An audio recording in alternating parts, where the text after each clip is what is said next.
racing takes, there is one that is 100% American. Born on the streets and highways, refined to a science on a quarter-mile stretch of asphalt.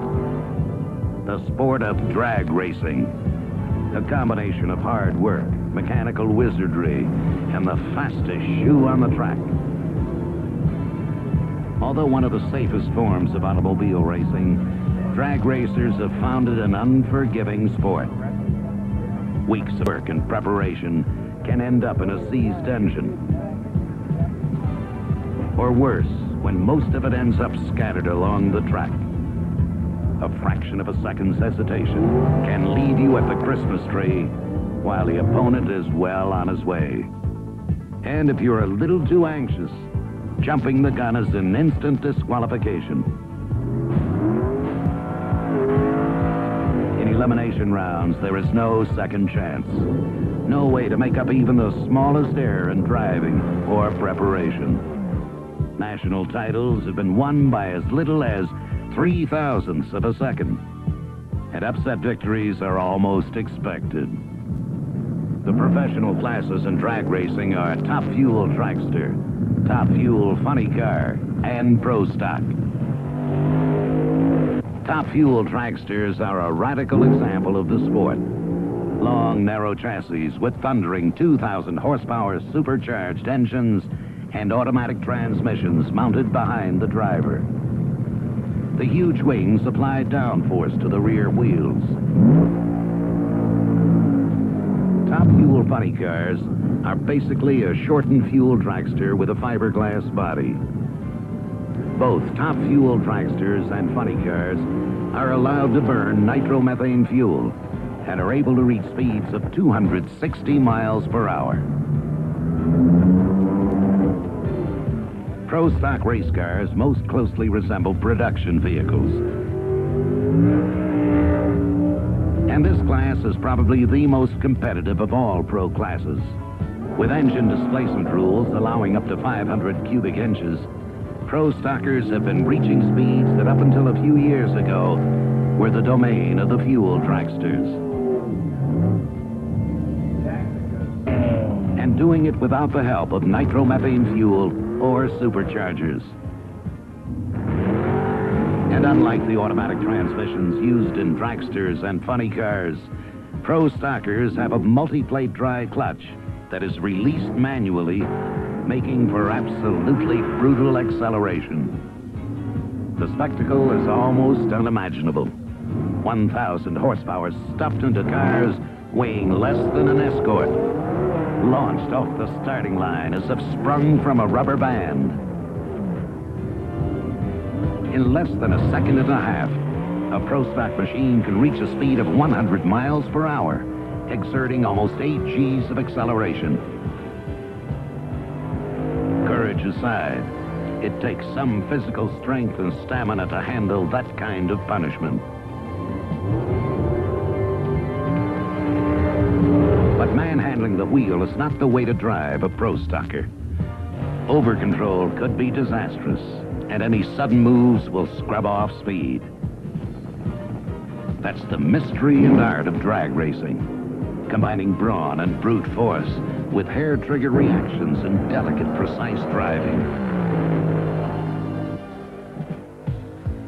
Of all the legends in drag racing, past and present, there are only a handful of racers whose names have transcended the sport to become part of the American experience.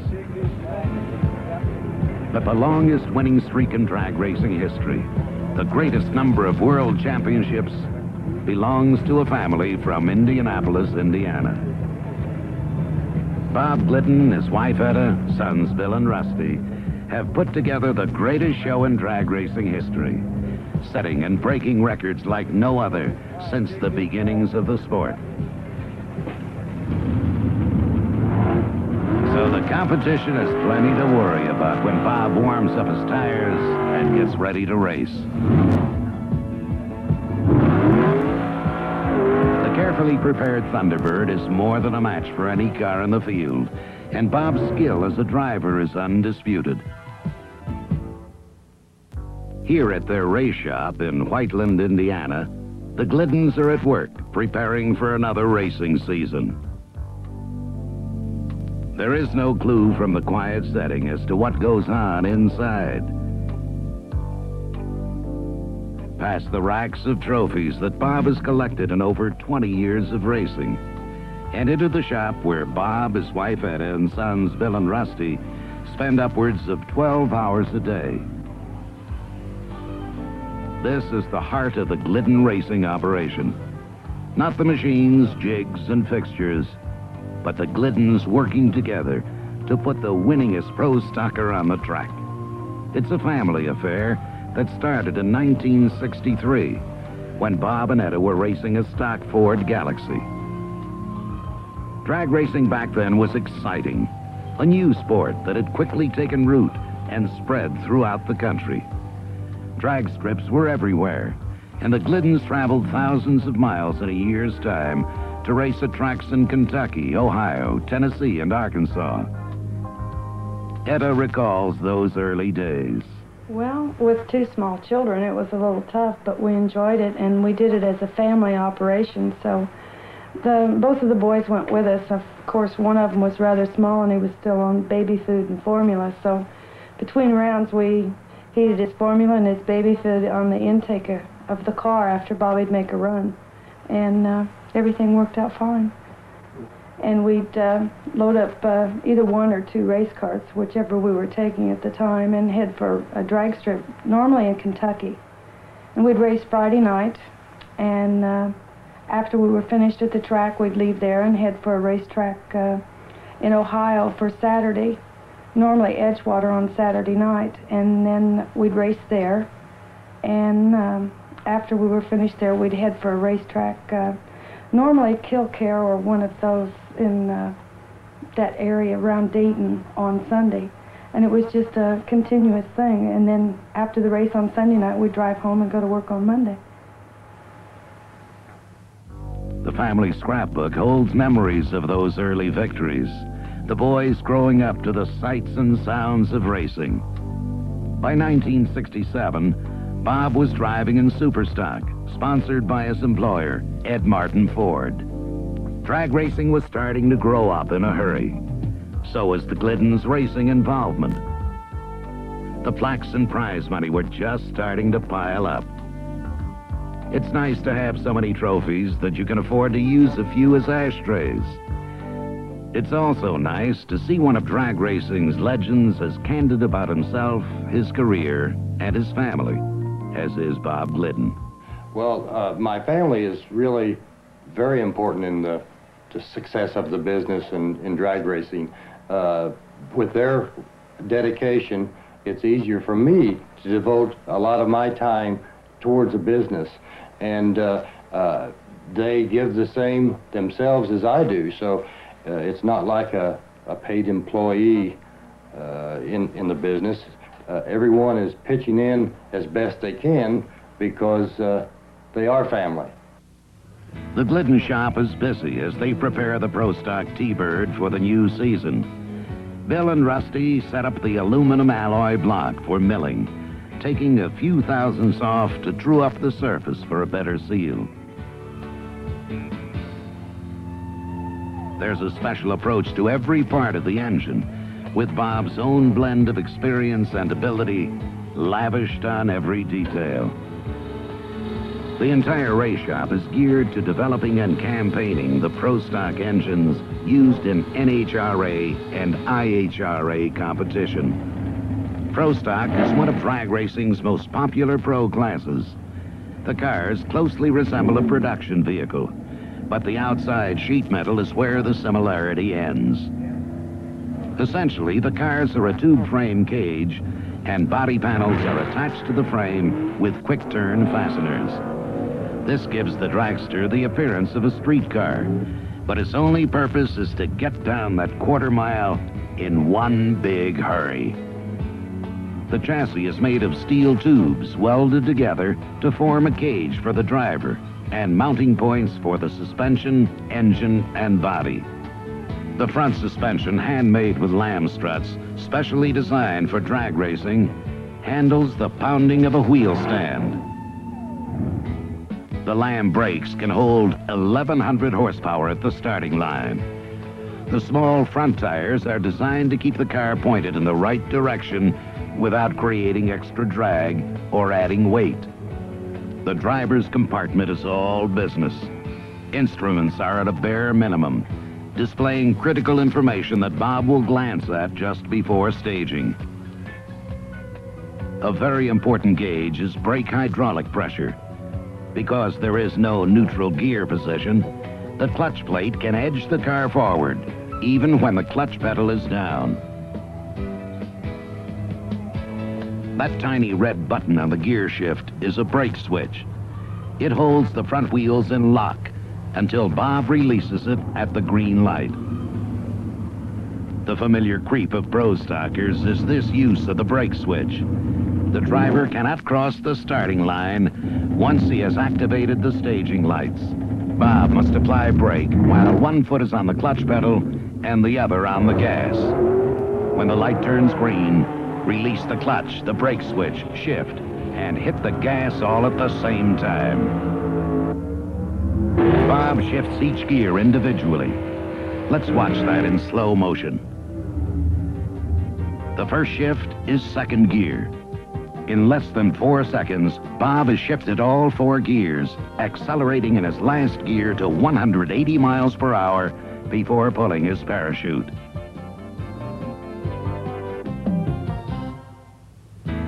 Why separate gear levers? Durability. On this Lenco transmission, there is no shift linkage to bend or break. Each gear is engaged by a bell crank. Inside, a shifting fork pushes the gears into place. The rear end and tires take an incredible amount of punishment as a ton of torque is applied in a fraction of a second. From underneath, it's obvious what kind of bracing is needed to keep 1,200 horses on the ground. The 12-bolt Ford rear end is used by all pro stockers. And the adjustable spring and shock arrangement isn't so much for a comfortable ride as it is to reduce wheel hop when the huge slicks start to churn. The wheelhouse clearance isn't really designed for suspension travel. It's to make room for the rear tires as they grow during hard acceleration.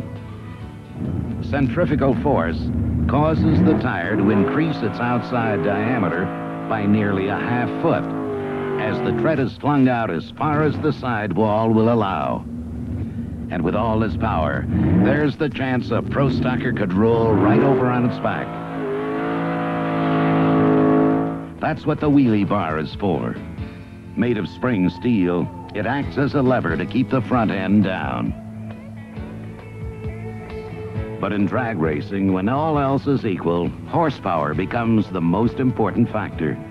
And it's in the engine bay where Bob directs most of his attention. Aside from being the winningest driver in drag racing ever, Bob Glidden is equally well known as one of the best engine builders and developers in the business. It prompted one NHRA official to say that there should be a weight penalty placed on only one kind of car in pro stock, the one Bob and Etta Glidden had something to do with. The Glidden approach to engine building and development is simple. Keep trying new things, even if they break. Bob, Etta, Bill, and Rusty spend countless hours in the shop working on the engines. And this process of development and refinement doesn't happen just once a year. The Gliddens are constantly tinkering with the engines, trying to squeeze out an extra few horses in between national meets. During the breaks, the Glidden family may tear down, reassemble, and tune 3 different Boss power plants. And the routine is as well practiced as winning national championships. Bob takes a moment to inspect the tops of the pistons for proper combustion. Then Etta and Bob busy themselves in the assembly room, taking apart one of the Big Boss engines. Bob checks for rod end side play before removing the rod end caps and pushing out the piston.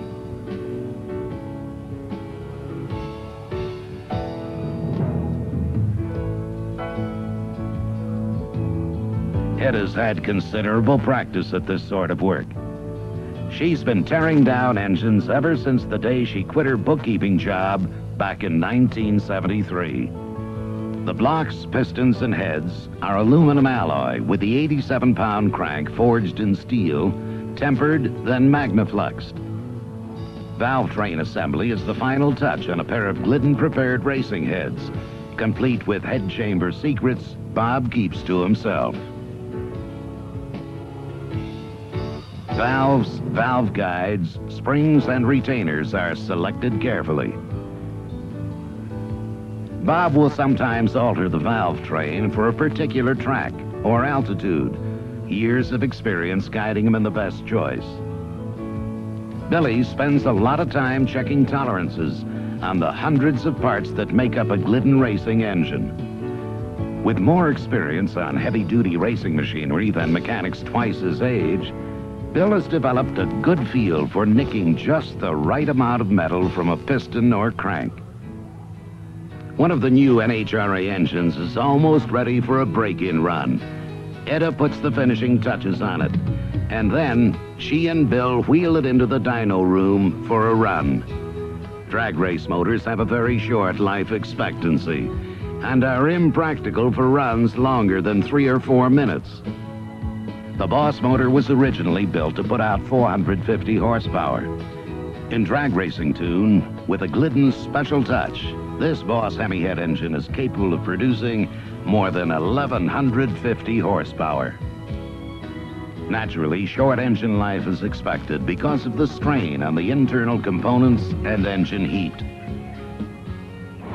Standing at the console of the Stuska dynamometer, Bob handles the throttle and load control.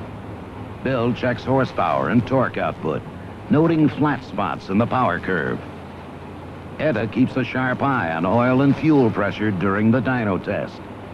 Bob applies load as the engine revs to the red line.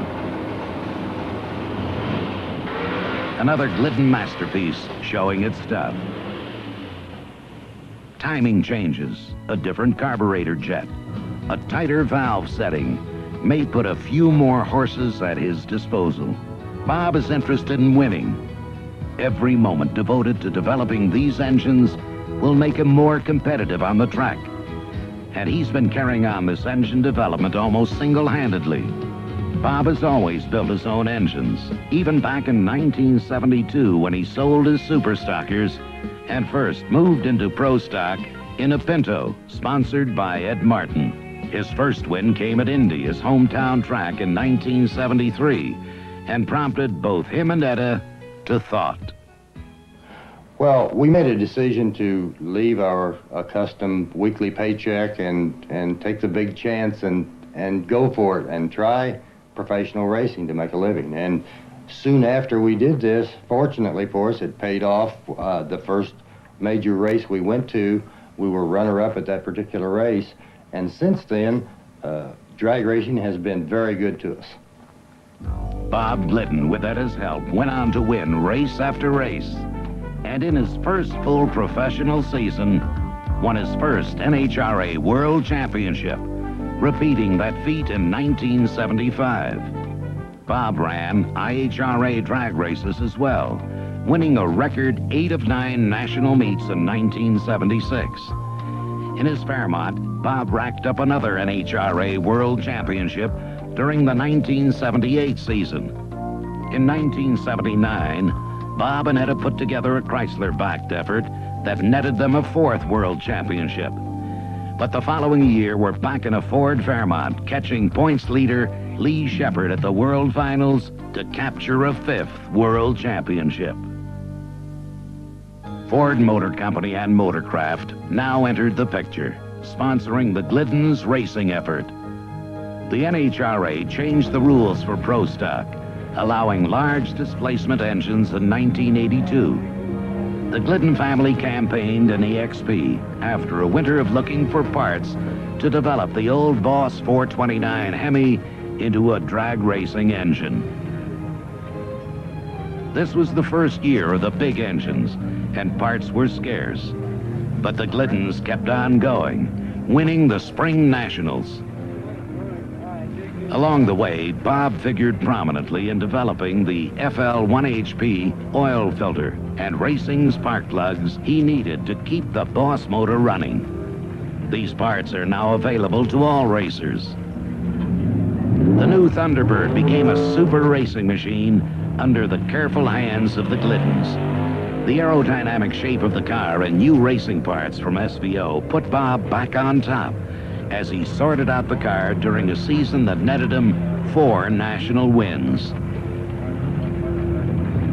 The 1984 Thunderbird featured a new chassis and sophisticated wind tunnel work that resulted in a 7-mile-per-hour top-end increase and a full 1/10 of a second in lower ET. The trophies crowd the lobby of the Glidden race shop, but the Gliddens aren't just sitting around admiring them. They're putting together another season of racing. On their way to the first race of the season, they're busy putting the final touches on the Thunderbird, packing equipment and spares for the long haul to California and the Winter Nationals. Rusty's had a chance few boys ever get to see the country and experience a racing adventure second to none. And he may follow Brother Bill into the family business. It's the kind of business anyone would be proud to be a part of. A respected name in very fast company, and a family that plays it together. The Chief Auto Parts Machine, Bob Glidden, the #1 qualifier here, 5 times the world champion, winner at more national events than anybody in the sports history, driving the Thunderbird.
brings the road alive.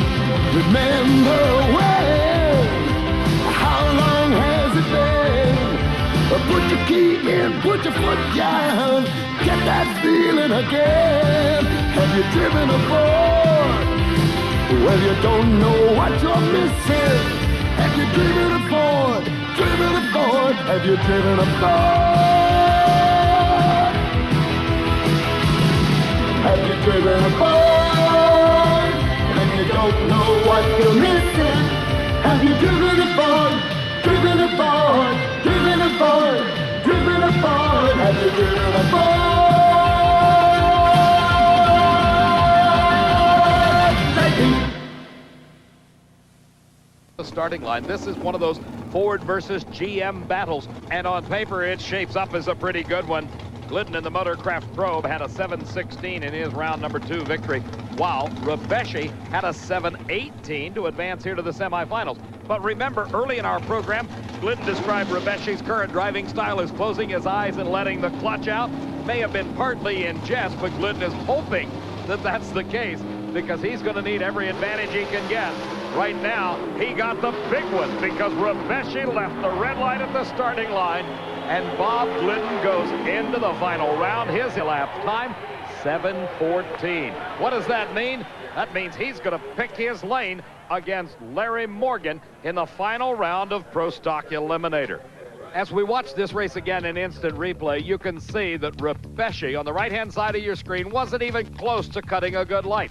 Based on his elapsed time of a 7:23, even if he had cut a perfect light, he still could not have defeated Glidden. So that sets up our final. Glidden against Morgan, and Bobby gets to pick the lane. This is the first final round appearance of the season for Glidden. He was in 2 last year and won them both. As the day cools off, the Pro Stocks run quicker. 7:14, Robert.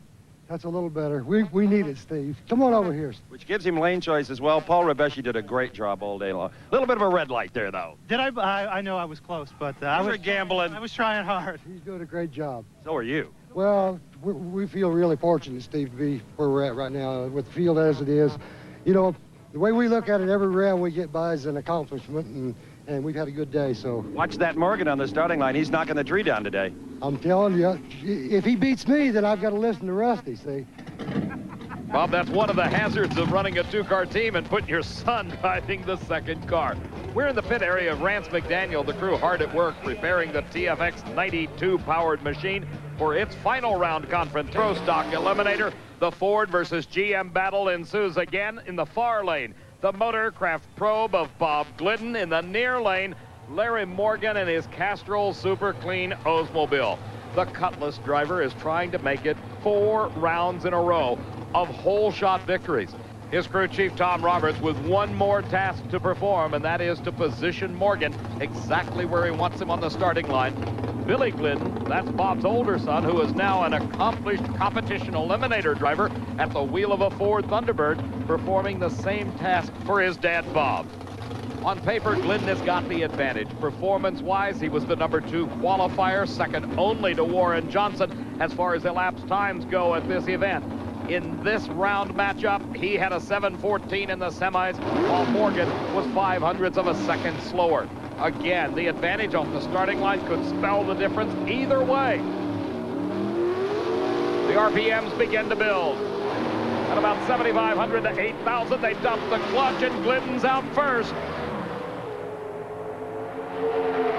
And Glidden, from starting line to finish line, comes home the champion. For 21 consecutive seasons, Bob has won an NHRA national event title. Here he did it with a great reaction time. 0.04 of a second quicker off the starting line than Morgan. Look at that. Glidden was out quick. By the time they had reached the 60-foot mark, he had several feet advantage over Morgan and continued to extend it. He outperformed him on the track as well. Compare the elapsed times. 7:13 to a 7:14. Glidden was also faster in speed, 193 to 192. Steve? Can't ask for a better Pro Stock final than that. I think it was pretty great, Steve. 2 different makes, 7:13 to a 7:14. I'll tell you, we're just tickled to death to be here, and I know Larry feels the same way about it. Tell me about the race. I think I won the race, that's all. I know that. You tell me about the race, Morgan. I guess I didn't win. 13 to a 14, you picked way up. I must have made a super clean run anyhow. He's probably cheating. If he picked up that much, he's probably cheating. No, he's cheating if he won. He's the only one they're going to check. Thank you, Bob. Great start. Larry? Third race of the year belongs to Bob Glidden. Bob Glidden into the 16-car show. But it was not to be, and Steve was there to talk to a disappointed Glidden. You hate this place. I don't hate this place. We haven't had much good luck here either, Steve. You'll win 2 weeks ago in Houston on top of the world and come here and not qualify. That's brutal. That's racing. You know, you can be on top one day and on the bottom the next. This is proof of it. What about Rusty, his car? Well, neither one of our cars are running really well here, but he has at least made it down the track. You know, I went a 17 flat. If I'd gone a couple of thousands quicker, I'd been in the field. He's really not quick enough to do any damage, but you know how racing goes. Racing did not go well for the Glidden family in round number 1 as son Rusty came to the starting line against Vince Corey. Remember, it was Corey who was alongside of Bob Glidden in his failed qualifying effort. Off the starting line, Rusty held a very slight advantage, but it quickly disappeared as the Corey Oldsmobile pulled out to a lead and took the victory with a 7:22 elapsed time. The margin of victory, 41 thousandths of a second. I was a Ford person from day one. My dad is